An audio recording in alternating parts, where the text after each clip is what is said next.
The soft, insistent hum of the immense crystal chandelier, a suspended constellation of light, pulsed through the marble palace atrium, a counterpoint to the distant, muffled cadence of the city. Beneath its dazzling, indifferent glow, Zara's fingers, raw from hours of relentless scrubbing, traced the delicate scrollwork of a 24K gold-plated serving dish. The chill of the water seeped deep into her bones, a stark contrast to the cloying warmth of the air, heavy with the exotic sweetness of Arabian oud and the sharp tang of 1,000 whispered conversations. She was an unseen current in a sea of silks and tailored thobes, a solitary, almost spectral figure amidst a tableau of extravagant gaiety. Her simple, unadorned abaya, a deliberate shroud of humility, concealed not just her form but her true identity, a potent shield in this orchestrated masquerade. Every glance, every dismissive gesture from the elite guests was a calculated brushstroke on a canvas of casual cruelty she was meticulously observing. Her purpose, a burning ember within her, solidified with each passing moment of veiled contempt. She was Layla, the diligent server, the invisible hand, a phantom in the opulent halls she herself commanded as the lady of this very house. The irony was a bitter taste on her tongue, mingling with the fatigue that gnawed at her muscles. She felt the grandeur of the majlis pressing in, its traditional role as a space for honor and connection, perverted by the self-congratulatory airs of its attendees. The silk-embroidered cushions seemed to mock her weary stance, while the clinking of expensive crystal and the low rumble of entitled laughter served as a constant reminder of the chasm between their perceived status and her deliberate descent into perceived servitude. Her eyes, usually warm and bright, held a sharp, analytical glint, missing nothing. She absorbed every condescending word, every cold stare, every dismissive wave of a manicured hand, cataloging them, each instance a damning piece of evidence in the silent trial she presided over. A quiet fury, cold and clear like desert ice, settled in her chest. This was not just a test of character for them, but a profound affirmation of her own unwavering moral compass. She would endure this invisible torture not out of weakness, but out of an unyielding strength, a profound belief that true eminence lay not in the height of one's tower, but in the depth of one's respect for all souls. The murmurs of the party, once a distant drone, now seemed to fade into a singular, expectant silence as a gentle shadow fell across her workspace. A soft voice, imbued with genuine concern, broke through the polished veneer of her isolation. Someone was there. "My dear, why are you sitting here all by yourself?" The gentle query hung in the air, a dissonant chord in the symphony of distant revelry, pulling Zara from her meticulous observations. The voice, surprisingly kind amidst the din of casual indifference, pricked through the practiced aloofness she had carefully constructed. She looked up, her gaze meeting the deep, empathetic eyes of an older woman, whose elegant, though understated abaya spoke of a quiet authority. A servant, perhaps, of a higher echelon, or a relative less entangled in the palace's intricate web of social performance. The woman's face, etched with lines of wisdom, held a genuine concern that felt like an unexpected warmth on Zara's chilled spirit. This was not the dismissive glance of a guest, nor the sharp instruction of a superior, but a soft, human inquiry that chipped away at her carefully maintained facade of invisibility. The clatter of a silver tray, momentarily forgotten, echoed faintly as she shifted, preparing to offer a polite yet evasive reply. The hum of the chandelier seemed to dim, and the cloying scents of oud and jasmine momentarily receded, replaced by the unexpected scent of an almost forgotten empathy. She had anticipated judgment, scorn, or even indifference, but not this gentle intrusion of genuine human connection, a rare commodity in these gilded halls. Her narrative, meticulously crafted to portray a humble server, wavered under the weight of this unforeseen kindness. The silent trial she had been conducting, where every slight against her was a charge, suddenly faced an unexpected defense. This woman's presence, an unscripted moment, threatened to unravel the carefully woven fabric of her disguise. A flicker of something akin to vulnerability, an emotion she had rigorously suppressed, stirred within her. The mask of Layla, the invisible server, felt heavy, and the urge to reveal the truth, if only for a fleeting moment, was a potent, dangerous temptation. The question lingered, demanding an answer that went beyond the superficial, a truth that she was not yet ready to articulate. A familiar voice, deep with a concern that subtly cut through the palace's gilded hum, brought Layla's internal debate to an abrupt halt. Khalid, still in his immaculate thobe from a demanding business meeting, his presence a quiet yet commanding anchor in the opulent chaos, approached with deliberate, measured steps. His eyes, usually sharp with strategic thought, now held a visible tenderness, a silent question as he saw past the humble folds of her abaya. He recognized the profound weariness etched around her eyes, a subtle tension beneath her practiced deference. A gentle, reassuring hand came to rest lightly on her arm, a gesture of intimacy amidst the superficiality. He spoke softly, his words a stark contrast to the distant clinking of crystal and hollow laughter. With quiet urgency, he offered a swift cessation to this elaborate charade, emphasizing that multi-million-dollar business alliances, crucial for their future ventures, did not necessitate such a rigorous character test.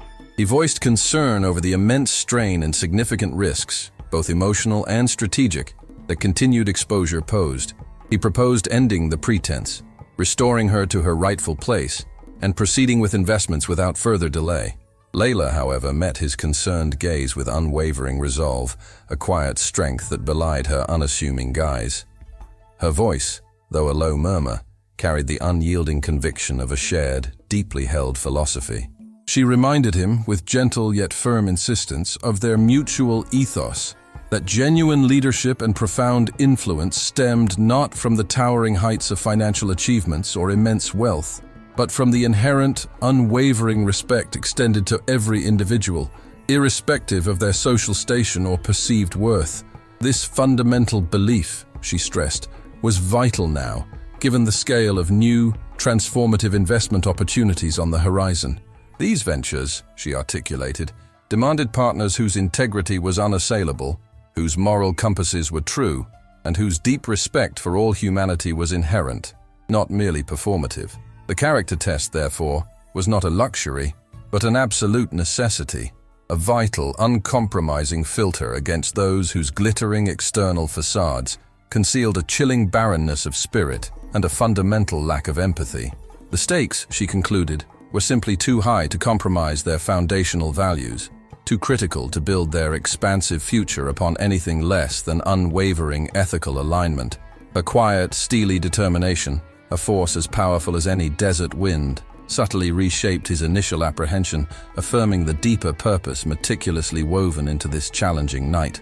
The opulent atrium, with its dazzling, indifferent light and the hushed, nervous conversations of the unsuspecting elite, became a silent yet profoundly significant witness to their intimate exchange, a subtle interplay of conviction against heartfelt concern.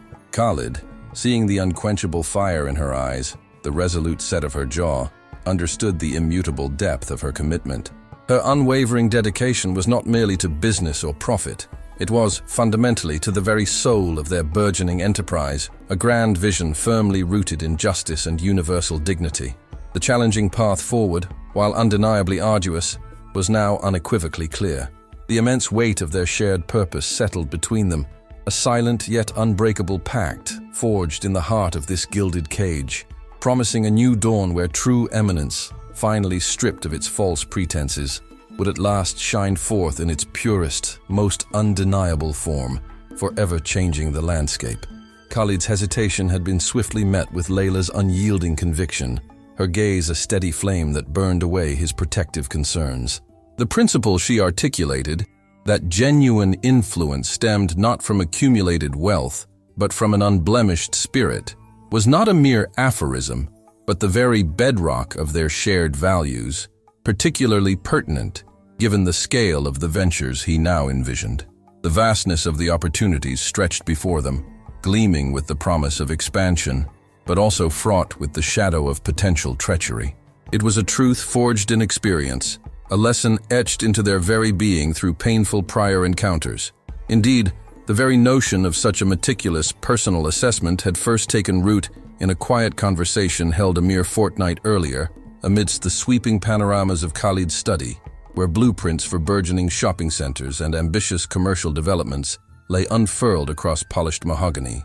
His mind, ever strategic, had been captivated by the sheer magnitude of these prospective investments, envisioning an empire not just of commerce, but of community, built on stable and ethical foundations. Yet the memory of a past breach loomed large, a cautionary tale that colored every future negotiation. The sting of that earlier betrayal, when trusted associates had brazenly diverted substantial funds earmarked for vital social projects, still resonated with a chilling clarity. It had been a stark reminder of the corrosive power of greed, an insidious force that could undermine even the most noble intentions. That bitter experience had left an indelible mark, highlighting an irrefutable, urgent necessity to scrutinize not merely financial statements or impressive portfolios, but the very essence of a partner's character. For Khalid and Layla, the foundation of any truly lasting alliance, especially one involving such monumental stakes, rested squarely upon the unshakable pillars of integrity and, more profoundly, sharaf, the sacred, intrinsic honor that defined a man's worth in their world. This test, therefore, was not merely a safeguard against financial loss, but a crucial crucible for the soul, designed to reveal whether those aspiring to share their future possessed a moral compass as true and unyielding as their own. It was a commitment to a vision where prosperity and principle walked hand in hand, safeguarding their legacy from the faintest stain of corruption, ensuring that every handshake, every signed agreement was underpinned by genuine respect and unwavering ethical fortitude. The silence that followed Layla's insistence on continuing the test spoke volumes, a silent acknowledgement of the weight of their convictions and the profound wisdom drawn from hard-won lessons, shaping the very course of their opulent future. The palace, momentarily quiet, seemed to hold its breath, awaiting the unfolding of a plan conceived in the crucible of past disappointments, refined by an unwavering dedication to integrity, and poised to illuminate the true hearts of men. The necessity for the rigorous assessment of character, already a clear and pressing concern, prompted Layla to voice her audacious proposition. Given the recent history of unscrupulous partners diverting funds from vital social initiatives, the urgency of vetting new collaborators for Khalid's significant ventures into shopping centers and commercial developments was undeniable. She envisioned herself not as a grand guest, but as an invisible presence at the upcoming exclusive charity auction, subtly blending into the catering staff. This clandestine role, she explained, would allow her an unparalleled vantage point to observe the elite without their guard. Her conviction was simple yet profound. Stripped of their performative generosity and believing themselves unscrutinized by those they deemed important, the true nature of their hearts would emerge. It was in these unguarded moments, Layla believed, that their hidden cruelties and ingrained class prejudices would be laid bare, providing an unvarnished glimpse into the moral landscape beneath their polished exteriors. This ingenious strategy, both understated and deeply incisive, aimed to dismantle the pervasive illusion of piety and hospitality that often cloaked the region's wealthiest. She was determined to witness, firsthand, how those who held immense power treated those they perceived as utterly insignificant. The subtle dismissals, the casual condescension, the outright contempt. These were the threads she sought to unravel, revealing the intricate tapestry of their true character. Her plan hinged on their belief in her invisibility, their assured conviction that a mere server held no sway, no importance, and certainly no judgment. It was a test of inherent human dignity, a quiet challenge to the established order, designed to expose the moral void that wealth often created. This was not a pursuit of vengeance, but a quest for an undeniable truth, crucial for the foundation of any future alliances. The opulence of the marble palace, with its glittering facades, would serve as a poignant backdrop to this profound unveiling, a silent witness to the delicate balance between appearance and intrinsic worth.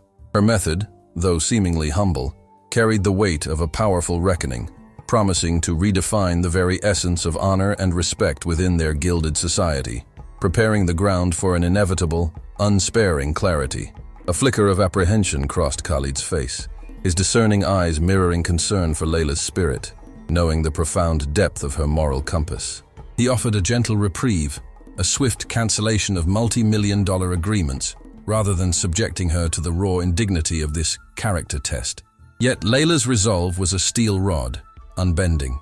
She gently but firmly insisted on the mission's continuation, reminding him of its critical weight for their family's standing and the intricate web of their future business alliances. This endeavor was not merely about exposing hypocrisy. It was about safeguarding their legacy and ensuring partnerships were built on genuine honor. Her transformation had been a silent, meticulous ritual, gone were the flowing silks of her elegant designer kaftan, the subtle gleam of platinum jewelry that usually adorned her wrists and neck, each piece a testament to her true station. Instead, a simple, unadorned abaya, its fabric plain and unassuming, now shrouded her form. A modest chiffon headscarf, meticulously arranged, concealed her striking features, rendering her utterly unrecognizable. This deliberate effacement made her an invisible part of the sprawling service staff, allowing her to blend seamlessly into the bustling, utilitarian heart of the luxury desert resort's kitchen and the labyrinthine service areas. There, amidst the clatter of porcelain and the murmur of whispered instructions, she moved like a ghost, an unobserved observer in the opulent world she herself owned.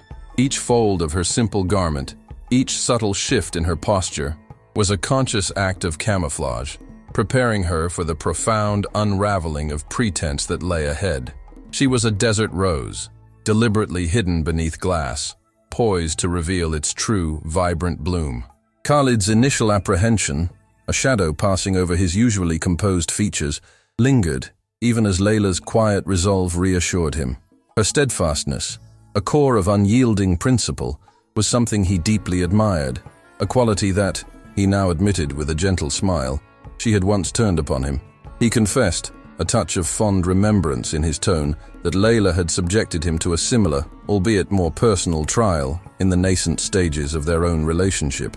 She had meticulously observed his interactions, noting how he addressed the doorman, the waitstaff, the palace's numerous service personnel. Her keen eyes had caught every nuance, every subtle gesture that betrayed genuine respect or dismissive indifference. She had even, with a mischievous glint he recalled vividly, fabricated minor financial difficulties, testing his reactions to perceived vulnerability and the potential for a less affluent future. Layla, turning from her reflection in the polished surface of a rare oud diffuser, acknowledged his words with a soft, knowing nod.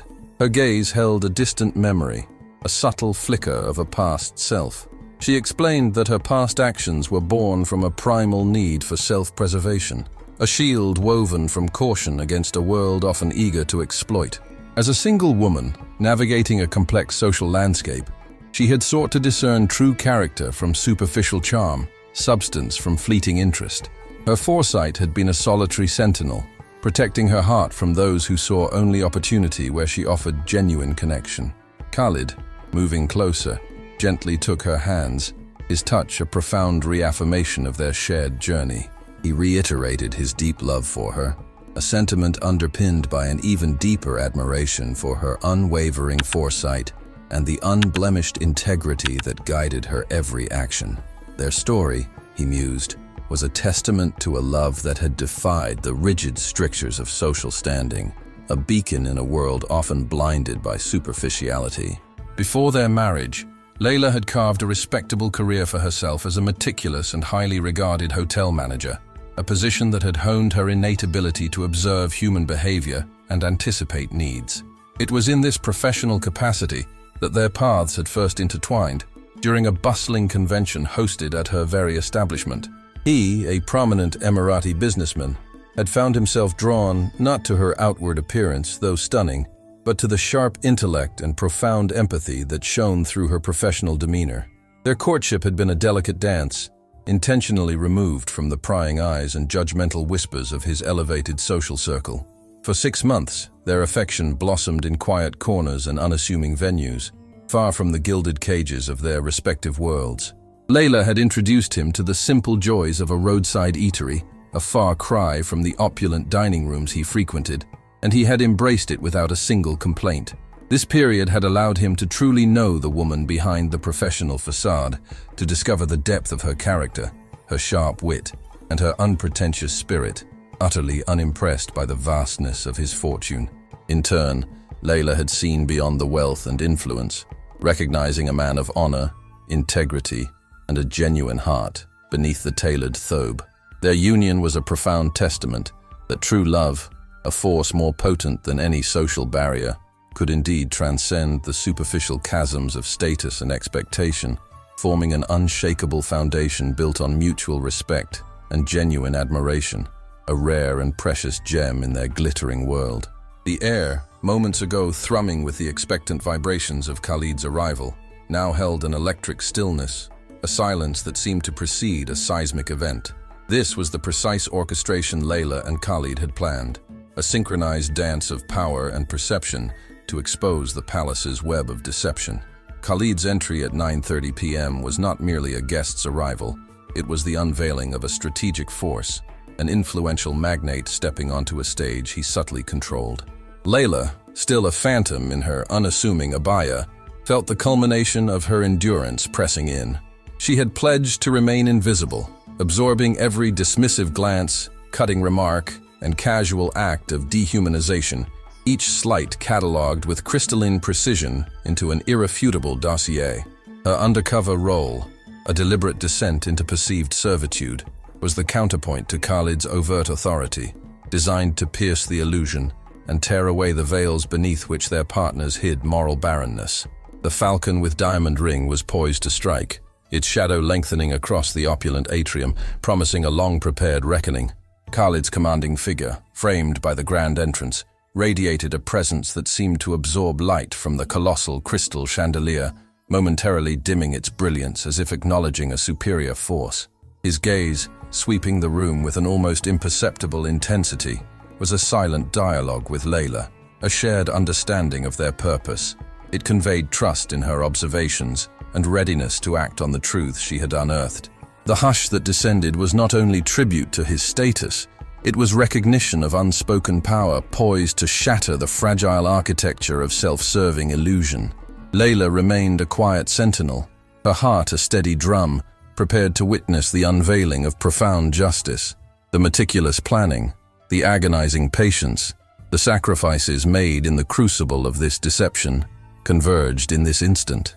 The atmosphere, once thick with cloying oude, now carried a sharp, invigorating promise of change, a cleansing breath before the storm of revelation that would reshape their world. This was the dawn of a new era, where integrity, however tested and veiled, would outshine pretense. The moment for a final reckoning was at hand, its gravity settling over the palace like an unyielding decree. The elegant draperies, once mere adornment, now hung heavy with unspoken tension. Each gilded surface and polished marble tile, which had reflected only chandelier light and shallow joy, now mirrored the painful clarity of imminent truth, too long suppressed beneath wealth and complacency. Layla felt the weight of her humility not as burden but as armor, honed by every dismissive glance endured.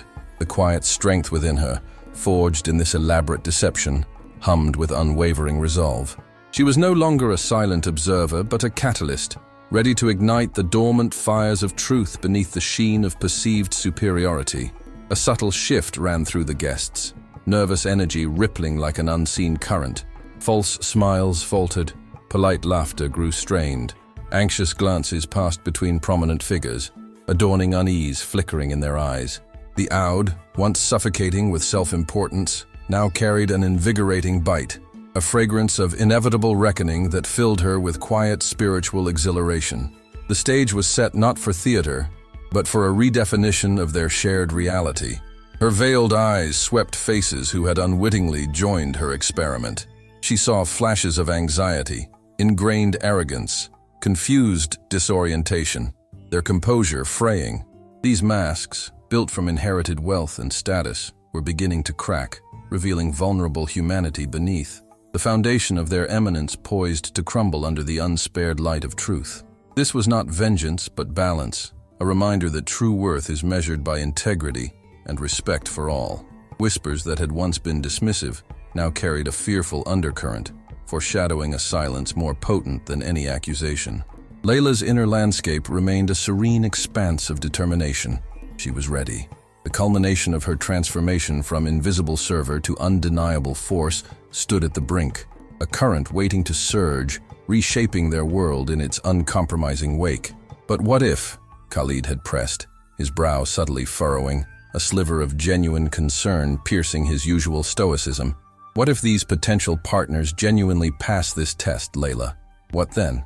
His gaze, usually so unwavering, held a rare vulnerability, mirroring the quiet doubts he still harbored about such an elaborate deception.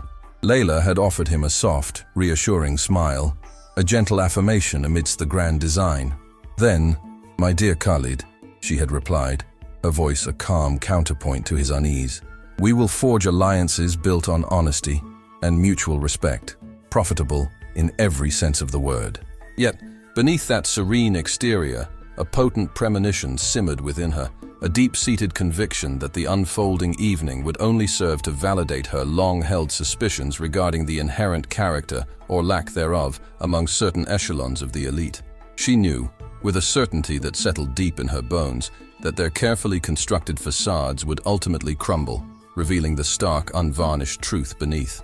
As the opulent marble palace atrium prepared for the grand spectacle, the hands of the ornate clock swept past the hour, marking a precise 6 p.m.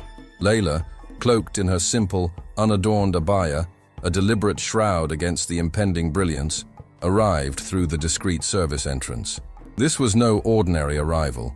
It was a carefully choreographed descent, a symbolic embrace of temporary servitude within the very walls of her own magnificent home. The golden skyline, a breathtaking canvas of ambition and grandeur, began its slow transformation with the setting sun, casting long, dramatic shadows that stretched across the polished marble and whispered tales of impending revelation. Each shadow seemed to lengthen, an ominous prelude to the truths that would soon emerge, stark and undeniable from the gilded veneer of the evening. The air itself seemed to hold its breath, thick with the unspoken promise of a reckoning that would redefine the meaning of true eminence, stripping away the illusion of piety and revealing the barren landscape of casual cruelty.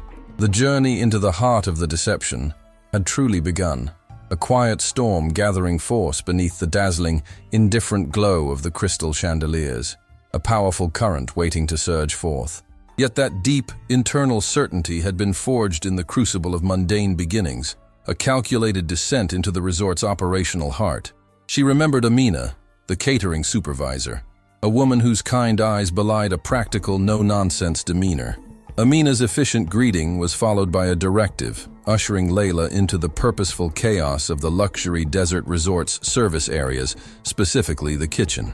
It was a realm removed from gilded splendor, lit by cooler fluorescent light where function eclipsed facade. Layla, in a simple abaya and chiffon headscarf, moved with quiet self-possession, her steps already shaped by the practiced anonymity she sought. The utilitarian uniform, crisp and starched, settled on her shoulders with a strange belonging, making her an essential cog in the resort's machinery. It became a cloak of invisibility that paradoxically allowed her to see more clearly, to hear truths that escaped the polished public spaces. A deep, steadying breath was her private ritual then, a silent acknowledgement of the test ahead. She knew, with unwavering clarity, that the hours before her would be more than service. They were a meticulous examination of character. This submerged world, often overlooked by patrons, was where the meaning of sharaf, honor and integrity, would be laid bare, its nuances scrutinized and potentially affirmed. Each clatter of crockery, each murmur, each fleeting interaction in that industrious space was a thread in her observations, building toward the truth she intended to unveil. This was not merely employment, but strategic reconnaissance. Every glance, overheard word, and subtle power dynamic was a piece of the puzzle. The air, rich with diverse cuisines, also carried a tang of anticipation, a premonition of revelations that would pierce the illusion of the opulent world above. The labyrinthine corridors of the service quarters became her terrain, a silent stage where the drama of wealth and status was prepared. Here, titles and lineage mattered less than competence and camaraderie, a different aristocracy based on skill and diligence. She noted subtle hierarchies among staff, unspoken rules, flashes of genuine kindness, and the weary resignation that shadowed some faces, testaments to the day's demands. The sharp scent of industrial cleaners mingled with cooked spices, an olfactory tapestry unique to this hidden world, blending raw functionality with the promise of luxury. It was a realm of relentless motion, prepared dishes, soiled linens, hushed conversations carrying more weight than any grand announcement. She learned to anticipate the feast's demands, decipher coded requests and unspoken urgencies, internalizing the rhythm of their secret language. Every tray carried, every table set, was an opportunity to absorb fragments of a larger narrative. A seasoned waiter's casual remark, a chef's exasperated sigh, whispered gossip during a lull, all became data points in her quiet investigation, painting the human picture behind the scenes. The stark lighting offered unvarnished clarity, revealing the physical demands and emotional toll, the quiet dignity of those who served with tireless dedication. Layla found comfort in anonymity, liberated as an unseen observer, her intuition sharpening, unclouded by forced pleasantries. She reflected that the true measure of a society often resided not in glittering facades, but in its foundations, hands that polished the silver and hearts that bore unspoken duties with resolve. Here, amidst the steam and clang of the kitchen, her understanding of Sharaf deepened, moving from abstract ideal to lived reality. The coming hours promised not just work, but a profound education, a confirmation of the quiet wisdom she carried, poised on the brink of revelation in this hidden world, a potent force gathering for its ascent. The grand marble palace atrium now pulsed with the full, arrogant symphony of an elite gathering. Outside, a ceaseless procession of luxury vehicles, gleaming Bentleys, silent Rolls-Royces, and bespoke sports cars, disgorged their impeccably dressed occupants onto the manicured drive. Each automobile, Layla knew, represented a lifetime's earnings, or more, for countless ordinary souls, a stark testament to the vast, almost unfathomable disparities of their world. Through a narrow, grimy window in the bustling kitchen, she watched the extravagant display, a silent observer cloaked in a simple, unadorned abaya, a deliberate shroud of humility contrasting sharply with the dazzling finery entering her opulent home. The air, once thick with the cloying scent of Arabian oud and simmering anticipation, now carried the sharper, almost acrid notes of the evening's full-blown pretense. Every flick of a bejeweled hand, every dismissive laugh that wafted faintly through the service corridors, underscored the casual contempt woven into the very fabric of their elevated existence. Their self-importance, a blinding facade, served only to widen the chasm between her chosen anonymity and their celebrated extravagance, each gesture a reinforcing stroke on the canvas of her unfolding truth. The collective hubris, palpable even from her secluded vantage, fueled her resolve, hardening the quiet fury that had simmered within her. This was the very core of her test, the raw display of character when they believed no discerning eye watched, when the invisible served the untouchable. Amina, her features etched with a weariness Layla recognized, approached with a laden trolley. "Layla, please. The main salon awaits these appetizer trays," she murmured, her tone hushed amidst the kitchen's controlled chaos. Layla's gaze fell upon the gleaming 24K gold-plated tableware, each intricate tray cradling canapes sculpted from precious gems. Each tiny creation, she knew, represented a small fortune, its individual cost capable of sustaining a family for days.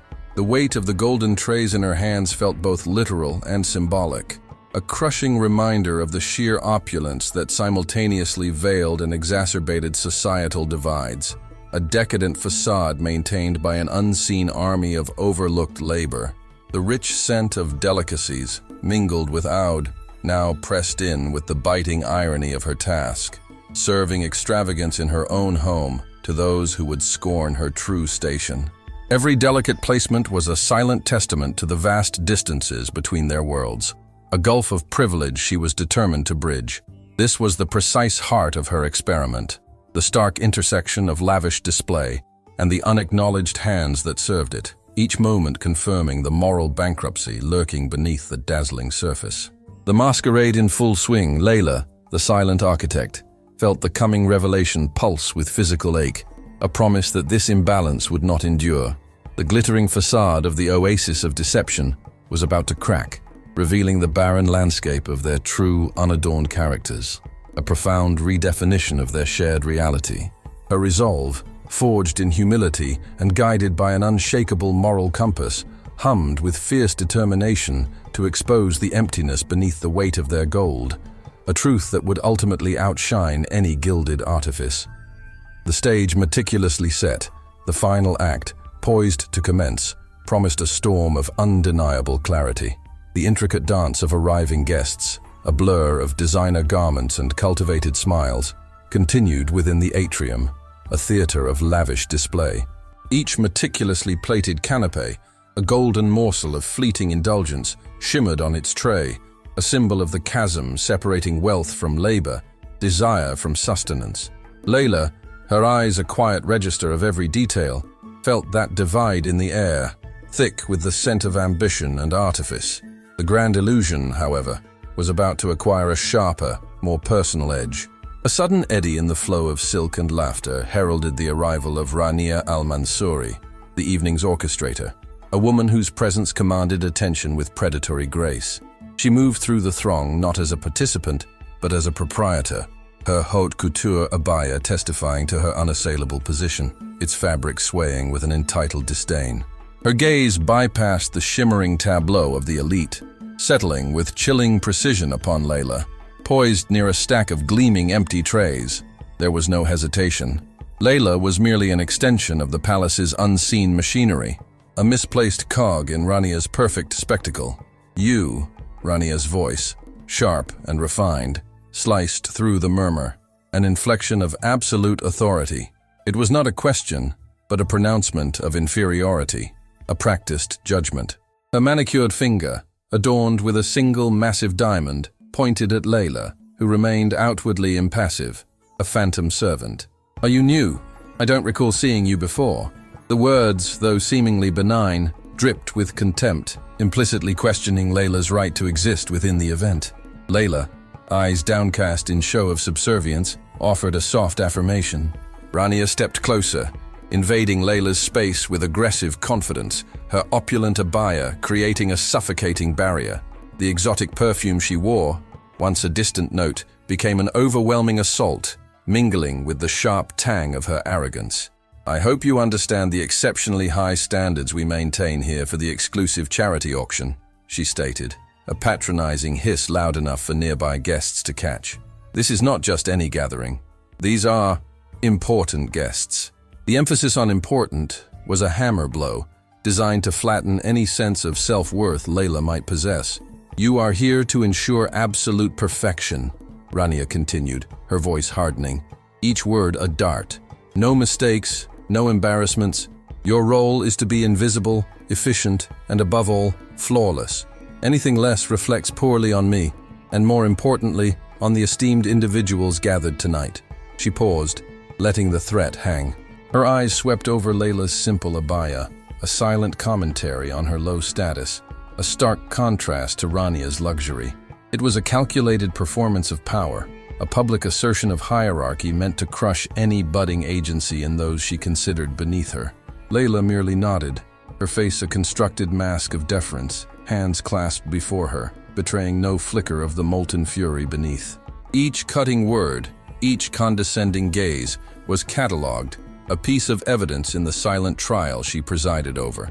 Rania's warning, delivered with practiced disdain, was not a surprise, but a confirmation of the moral barrenness that often accompanied immense wealth. The difference in power was stark, but it was a difference Layla was methodically preparing to dismantle, brick by invisible brick. The air, once thick with opulence, now felt charged with an unspoken tension, a prelude to the shattering of gilded illusions. Rania's haughty declaration, "You will address me as Donna Rania," hung in the air, a command sharp enough to cut through the hum of conversation. Layla's head remained bowed, her damp hands moved with practiced deference, polishing an already gleaming surface. She fought the urge to meet Rania's gaze, preserving the facade of the obedient, invisible servant. The event planner's words flowed on, a relentless current of condescension. "A single blemish," Rania said, her voice a low, dangerous whisper that carried real menace.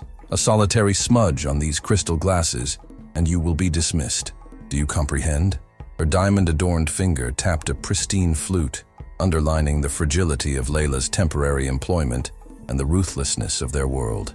"People like you," Rania added, tone thick with disdain, "do not mix with people like us."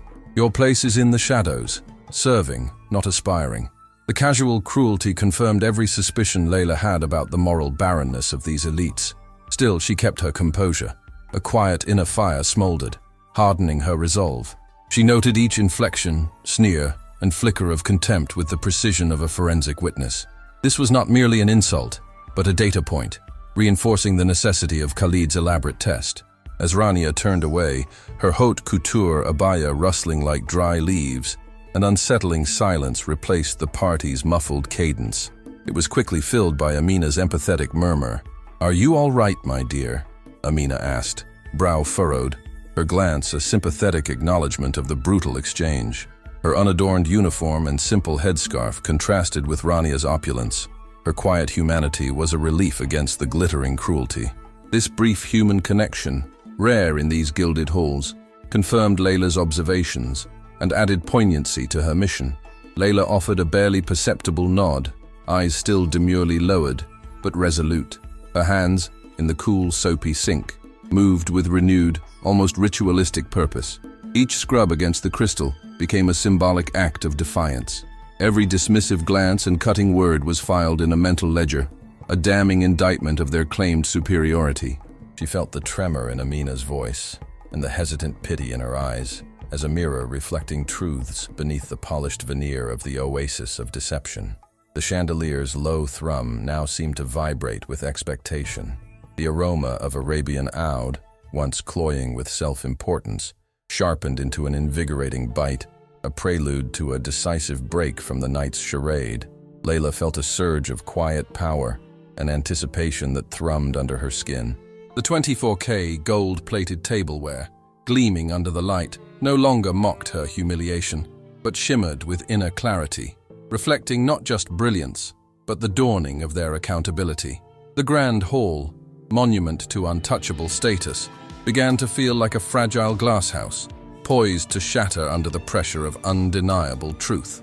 Layla, the invisible server, continued her work, spirit steady and poised to usher in justice that transcended wealth and lineage. Her moral compass guided her through the moral wasteland. The time for reckoning had arrived. The stage was set, not for an end, but for a stark new beginning, where the shadows of deception would yield to unsparing light, and the true cost of casual cruelty would be exacted. The immense doors of the atrium, still echoing with the muted rumble of Khalid's arrival, swung inward to reveal not merely a man, but a seismic shift in the very fabric of the grand hall. A profound hush descended, a stark, almost suffocating silence that swallowed the last vestiges of self-important chatter and brittle laughter. Khalid, a commanding presence in his immaculately tailored thobe and dignified keffiyeh, stepped onto the polished marble, his gaze sweeping across the opulent space with an almost imperceptible intensity.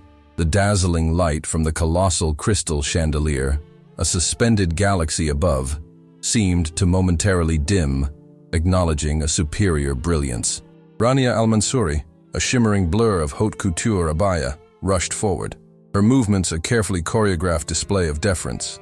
Her voice, now dripping with an almost theatrical sweetness Layla had never heard directed at anyone below a certain social standing, greeted him with an effusive warmth that felt chillingly false, a stark reminder of her earlier venom. The other elite, a tableau of carefully arranged power and privilege, quickly followed suit, each vying for a moment of his attention, their faces etched with practiced smiles that did not quite reach their eyes, a visible tremor of unease beneath their polished exteriors. Layla, still a phantom in her humble abaya, observed from the periphery, her earlier fleeting smile having settled into a composed neutrality. The scent of oud, once a cloying reminder of her humiliation, now seemed to carry a crisp, almost invigorating edge, a prelude to the clarity that was about to unfold. She watched as Khalid, with effortless grace, navigated the fawning crowd, his responses polite but measured. His eyes, though seemingly engaged, held a depth that hinted at a knowledge beyond the superficial exchanges. She knew that beneath his calm demeanor, his mind was already at work, processing the subtle cues, the fleeting glances, the carefully constructed facades of those who now clamored for his approval. The moment had truly arrived, the stage impeccably set, and the players, unknowingly, were about to perform their final, revealing act. The 24K gold-plated tableware, now gleaming under the chandelier's renewed brilliance, seemed to mock the casual cruelty they had witnessed, preparing for a judgment far more profound than any Polish could conceal. Each whispered word of greeting, each deferential bow, was a thread in the intricate tapestry of their deception, poised to unravel with breathtaking speed. A potent sense of anticipation thrummed beneath her skin. The desert wind of revelation was stirring, promising a clean, sharp break from the long night's charade. The illusion of piety and hospitality, so meticulously maintained by her unsuspecting guests, was about to shatter, exposing the barren landscape of their true characters. The golden skyline at sunset, once a distant promise of power, now cast deepening shadows across the atrium, dramatically illuminating the impending confrontation. A silent witness to the dawn of justice, a justice she had meticulously orchestrated. The culmination of her journey from invisible server to undeniable force was at hand, a powerful current waiting to surge forth, reshaping their world in its wake. The crystal glasses, cool against her fingertips, clinked as Layla moved through the throng, a silent eddy in a current of silk and hushed conversation. Each step was deliberate invisibility. Her gaze swept faces engaged in social performance. She extended a silver tray of imported libations toward Tariq al-Hamad, his laughter booming, a superficial veneer over what she suspected was a barren soul. He waved a dismissive hand, eyes already seeking a more important connection. Omar al-Suwaidi, engrossed in property valuations, barely registered her, his glance sliding past as if she were part of the ornate backdrop. Their ingrained indifference, expected though it was, still pricked. Each slight confirmed the dehumanization she aimed to expose. A sharper contempt awaited as she neared Najla al-Farsi, surrounded by admiring women, her haute couture abaya shimmering under the chandelier. Najla's eyes fixed on Layla's hands as she held out the tray. The light magnified every imperfection, every callus earned from relentless scrubbing, every nail that retained a hint of an unpolished reality. A slow, deliberate smirk spread across Najla's face, a theatrical performance for her audience. "Goodness, child," she purred, voice dripping mock concern and venomous judgment. "Are those truly the hands we expect at such an exclusive event? So utterly rustic, unfit, truly. One must absolutely maintain impeccable standards, even among the help. Wouldn't you agree, ladies?" Sycophantic giggles rippled, each sound a sharpened dagger twisting in Layla's composure. The message was clear. Her very being was deemed unworthy of this gilded space. Layla's inner landscape, usually a serene expanse of determination, trembled. She lowered the tray imperceptibly, her face a mask of practiced deference, but beneath it a cold, unwavering fury began to harden. The heat across her cheeks was not shame, but righteous indignation, fueled by the casual cruelty before her. Every cutting word, every condescending glance, every manufactured laugh registered with crystalline clarity, imprinting itself on her memory. She understood painfully that their wealth had calcified their empathy, leaving them blind to another's dignity. What had been an intellectual conviction now rang with visceral force. True eminence could not coexist with such disrespect. She retreated, a phantom through the glittering crowd, the silver tray suddenly oppressive. The opulent hall, once a grand symbol of hidden power, felt like a shimmering cage, its bars forged from the contempt she documented. In the quieter service corridor, the muffled clatter of porcelain and whispered staff offered brief reprieve. At a sink, she plunged her hands, still burning from Najla's scrutiny, into icy water, the chill a grounding reminder of the task. Each crystal she picked up, each smear she wiped away, became testimony to their hypocrisy. This was not merely about nails. It was about the polished veneer of their humanity, now cracking under her observation. Evidence mounted piece by agonizing piece, and with each slight, her resolve hardened, turning indignation into unshakable certainty. The stage was set for a reckoning that would redefine honor and respect in this glittering, morally barren world. The invisible server was a silent scribe, recording the incremental downfall of empires built on false pretense. Her spirit forged resilience from every sting. The moment for the falcon to strike drew nearer, its shadow lengthening over the opulent atrium, promising a storm of undeniable clarity. The deep, cleansing chill that had momentarily steadied her now gave way to a surge of adrenaline, a vibrant current coursing through Layla's veins as she emerged from the muted sanctuary of the service corridor. The opulent atrium, still a stage for gilded pretense, seemed to pulse with a low, expectant hum, the air itself taut with an unspoken question. Each step she took, back into the shimmering expanse of silk and false laughter, was a deliberate act, a reclamation of space and purpose. The crystal chandelier, once a mocking eye, now felt like a spotlight, its dazzling brilliance intensifying the subtle shifts in the guests' demeanors. She moved through the thinning crowd, a ghost no longer, but a harbinger of the approaching dawn, her presence an unnoticed ripple in the carefully maintained facade of the evening. The polished marble floor beneath her worn shoes no longer felt like a symbol of servitude, but a resilient foundation, holding steady against the impending tremor of revelation. She observed the guests with a renewed acuity, their forced smiles now stretching thin, their easy conversations dissolving into nervous whispers and furtive glances. The intoxicating aroma of Arabian oud, which had once felt cloying and heavy with their self-importance, now carried a distinct, almost invigorating bite, a prelude to the clean, sharp break from the long night's charade. It was the scent of change, of an inevitable reckoning, a fragrance that filled her with a quiet, almost spiritual exhilaration, a deep breath before the storm. Khalid's presence continued its gravitational pull, subtly redirecting every attempt to deflect, every effort to control the narrative. His questions, soft but precise, landed with the weight of meticulously crafted stones, each one chipping away at the foundation of their self-serving illusions. He did not accuse, he merely illuminated, allowing their own discomfort to expose the hollow core of their perceived eminence. Rania, her voice a brittle chime in the rising tension, became a frantic blur of hurried movements, a desperate dance to reclaim the room's attention, her attempts at re-establishing normalcy dissolving in the face of Khalid's unwavering scrutiny. The gold-plated tableware, now gleaming under the chandelier's renewed brilliance, no longer mocked her humiliation, but seemed to pulse with an inner light, reflecting not merely the light, but the dawning clarity of their impending accountability.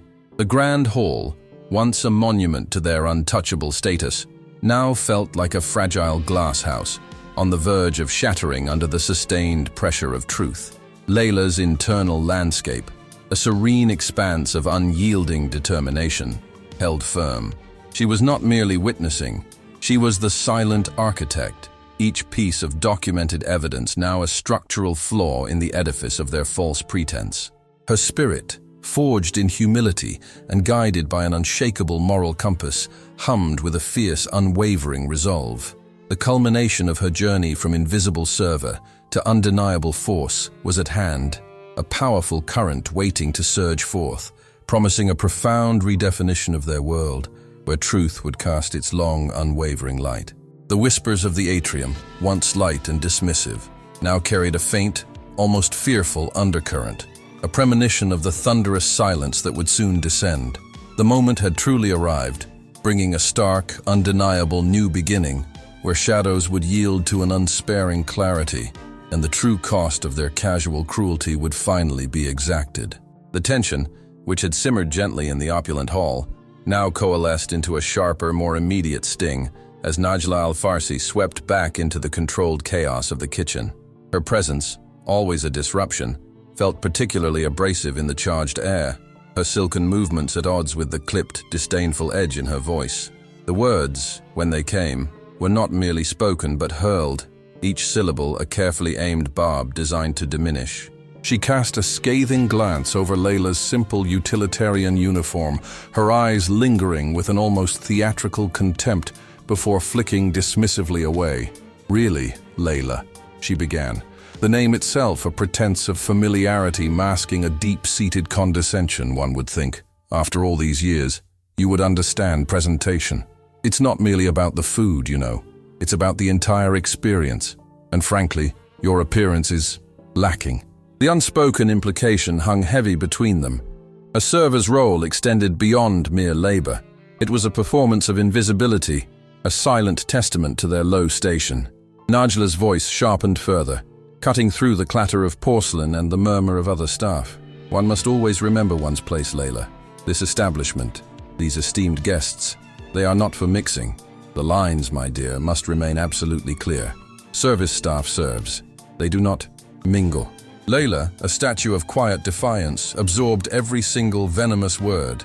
Her gaze, though outwardly placid, held a fierce, unyielding intensity that Najla, blinded by her own arrogance, entirely missed.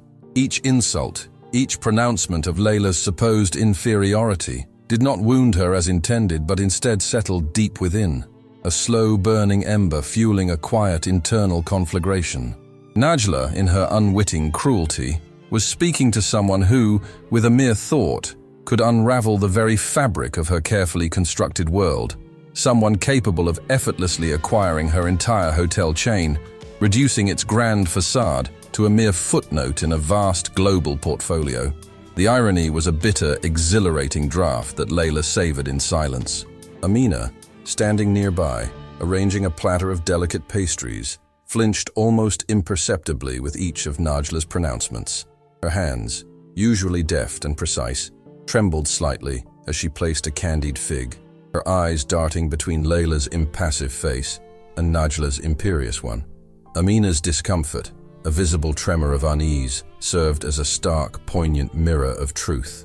It was a silent, eloquent protest, a reflection of the profound injustice inherent in the rigid social hierarchy that governed their world, a wordless condemnation of the dehumanization that Najla so casually inflicted. In that confined space, amid the clinking of cutlery and the hushed commands, Amina's quiet distress amplified the brutal reality of their situation, a clear, unspoken acknowledgement of the gulf between those who wielded power and those who silently endured its sting. The air, thick with unspoken grievances, pressed down, promising a reckoning far grander than any immediate confrontation. The air, once thick with fear and impending judgment, now crackled with a different tension, sharp and personal. The grand atrium, which had reflected the guests' collective apprehension, narrowed its focus, drawing all eyes to a single venomous exchange. Rania Al-Mansouri, her carefully constructed grace entirely crumbled, moved with predatory intent, eyes fixed on Layla, a silent declaration of war. The cruelty Layla had foreseen surfaced not in proclamations, but in petty cutting acts meant to inflict personal humiliation. Layla, who had been a quiet observer of the gathering storm, now stood directly in its path, meeting Rania with unnerving calm, a quiet readiness for the inevitable confrontation. Rania, relentless, summoned her from the kitchen. Her voice, though modulated, carried a shrill edge that sliced through the guests' whispers. She accused Layla of not properly cleaning the crystal, her words dripping with condescension despite the glass's pristine shimmer under the chandelier. Each polished facet seemed to mock Rania's baseless claim, reflecting her darkening fury. With theatrical flourish that betrayed inner panic, Rania shoved a heavy tray of supposedly dirty glasses into Layla's hands. The sudden weight was meant to unsettle and break her composure, but Layla merely adjusted her grip, movements economical and controlled.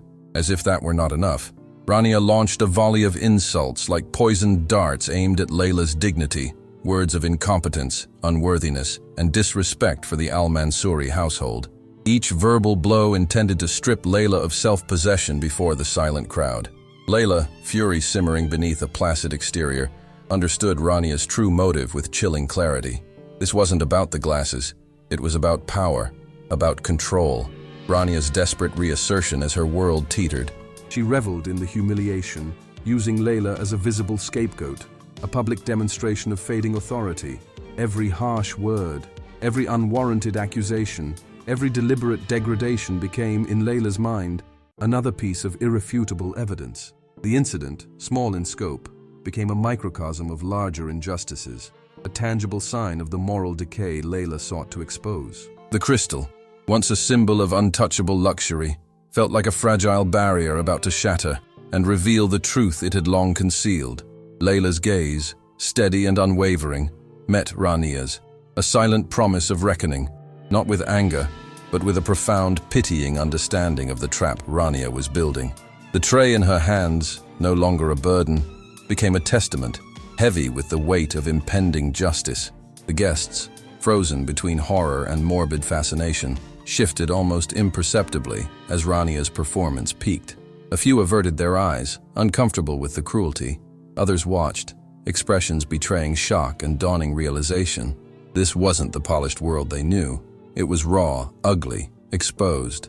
The air itself seemed to vibrate with tension, a prelude to greater unraveling, as Layla, holding the tray like a shield, solidified her resolve, each insult a further fortification of her quiet purpose. The deep thrum of Khalid's engine, a low growl through the marble, hushed the atrium, drawing every eye to the entrance. Outside, tires crunched on gravel, an audible punctuation to Layla's 3-hour ordeal. A small, private curve touched her lips, acknowledgement of the plan. The oasis of deception, as she had named the charade, teetered on reversal. Justice, rooted in dignity, waited in the fading gold of sunset, as if destiny itself had leaned in. Rania al-Mansouri, a shimmer of couture and practiced grace, stood at the threshold. Her voice, usually edged with veiled contempt, dipped into theatrical sweetness. An exaggerated warmth Layla never saw bestowed on anyone beneath a certain class, proof of Rania's hypocrisy. The other elite, a tableau of privilege, fixed their smiles and edged forward, faces eager and predatory. Nervous energy replaced careless chatter, tension coiled in the opulent air. The carved doors swung inward with hushed reverence. Khalid, commanding in a tailored thobe and dignified keffiyeh, stepped onto the marble, a calm center amid the swirl. His gaze swept the room with a gravity that seemed to dim the chandelier's light. He moved with quiet authority. His presence drew every eye and began, minute by minute, to fray the illusion of their unchallenged eminence. At the periphery, Layla, still a phantom in her simple abaya, felt his steady power. Her earlier smile settled into composed neutrality. Her spirit, a steel rod of determination. She watched Khalid navigate the fawning crowd, polite but measured, his mind reading subtle cues and facades. Each deferential bow and whispered greeting was a fragile thread in their deception, poised to unravel. The clinging scent of Arabian oud, once a reminder of humiliation, sharpened into something invigorating, a prelude to clarity. The gold tableware, gleaming under renewed light, ceased to mock and instead reflected dawning accountability. The palace's surfaces, meant to signal permanence, vibrated with impending instability. The illusion of piety and hospitality was about to shatter, exposing the barren truth of character. The grand hall, once a monument to untouchable status, felt like a glass house on the verge of breaking. Layla's inner landscape, calm and resolute, held firm. She had been the quiet architect of this collapse. Each piece of evidence was now a structural flaw in their crumbling facade. Her spirit, forged in humility and guided by an unshakable moral compass, hummed with resolve. Khalid's measured approach shifted the room's focus. Rania, seeking authority in the charged air, spotted a dark spill on pristine marble. Her voice, sharp despite its sweetness, cut through. "Clean that immediately, girl. Do you know the expense of this marble?" Layla knelt, feigning humility, movements slow and deliberate. As she began to blot the floor, a crocodile leather shoe, gleaming and expensive, extended into her path. Najla Al-Farsi, eyes glittering with malice, pressed her foot down. "No, wait. You missed a spot," she purred, low enough to be intimate yet audible. "Here, clean my shoe. People like you should understand their place." This final public degradation, theatrical contempt made flesh, became the most potent piece of evidence. It hammered home the truth. True eminence lay not in towers, but in respect for all souls. The act vibrated through the hushed atrium like a silent accusation. Layla met Najla's gaze for a fleeting second, raw and unyielding. The stage was set. The first brutal act of their unmasking had been performed, ensuring a reckoning that would echo through the halls of power. The initial, subtle shift had deepened into a powerful undercurrent, pulling at the foundations of the guests' self-assured world. The atrium, once a bastion of privilege, now felt like a stage set for a final, transformative act. Layla, no longer merely observing but aware of her pivotal role, sensed apprehension thickening the opulent air. Each anxious glance, each brittle laugh, reaffirmed the imminent unraveling, a testament to the fragile nature of their constructed reality. The light from the colossal crystal chandelier, once a symbol of their brilliance, now dissected the room, exposing every flicker of fear and shadow of doubt, illuminating the vulnerability beneath their polished faces. A profound calm settled in her, a strength forged from enduring countless slights, each one a brick in her resolve. The hum of the palace, once indifferent, now resonated with the silent beat of justice. Khalid moved through the subdued gathering with unhurried grace, his presence a testament to the power of quiet observation. His measured interactions, devoid of accusation, acted as mirrors, reflecting back to each guest the uncomfortable truth of their behavior. Rania al-Mansouri's saccharine tones, still trying to orchestrate the room, fractured. Her practiced charm dissolved into palpable desperation. Her frantic movements, once a blur of deference, became a clumsy dance to reclaim control, slipping through manicured fingers. The Arabian oud that had clung to the air now carried a sharp, invigorating bite, a scent promising a break from the night's charade. It filled Layla with a quiet, almost spiritual exhilaration, a cleansing breath before the storm. The 24K gold-plated tableware, gleaming under the intensified chandelier, no longer mocked her humiliation, but pulsed with an inner light, reflecting not just rays, but the clarity of impending accountability. Every surface, from carved wood to lustrous marble, absorbed and intensified this dawning truth, transforming opulence into a silent witness. Layla's inner landscape, a serene expanse of determination, held firm. She knew this moment was not vengeance, but a necessary rebalancing, exposing the hollow core of their eminence and reminding them that true worth is measured by integrity and respect, not by gold or lineage. The air thickened with unspoken accusations and the fear of exposure. Faces, once smooth with satisfaction, now bore lines of dawning panic. Effortless superiority visibly crumbled. The Grand Hall, a monument to their status, felt like a fragile glass house, trembling under the pressure of truth. Layla watched, a quiet architect of the slow unraveling, each documented slight a structural flaw in their false edifice. Her journey from invisible server to undeniable force had reached its crescendo, a current waiting to surge and redefine their world. The atrium's whispers, once dismissive, now carried a fearful undercurrent, a premonition of the thunderous silence to come, a silence more potent than accusation.